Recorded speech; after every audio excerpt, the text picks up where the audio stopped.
Dave and Meg, the fire lieutenant I talked to said it was definitely a close call last night.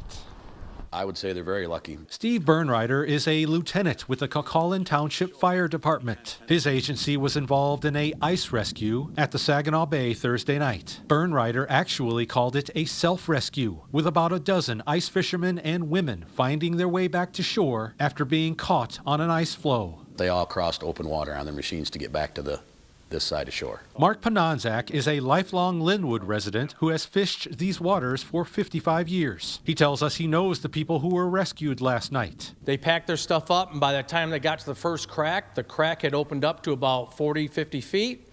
And a couple guys made it across on their sleds. One guy didn't, but he ended up, they got him out quickly enough and got him into a warm vehicle. He says based on his experience, it's not a good idea to be out on the ice right now, especially a mile or further offshore. We've had a lot of people just in the last 4 or 5 days go down, lose sleds, four-wheelers. And some friends of mine, they've been picking them up for them and stuff. So there's been a lot of things happening, a lot of people pushing the limit, I guess. Bernreiter agrees, telling me there's a lot of danger out there. With the way the weather is and the cold is, you have minutes, not hours. You have minutes in the water before things start to happen and you're not going to get out.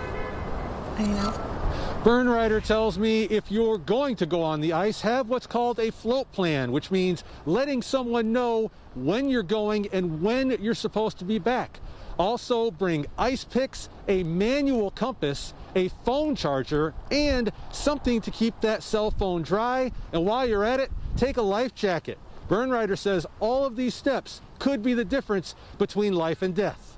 Reporting live and local in Saginaw, James Felton, WNEM TV5.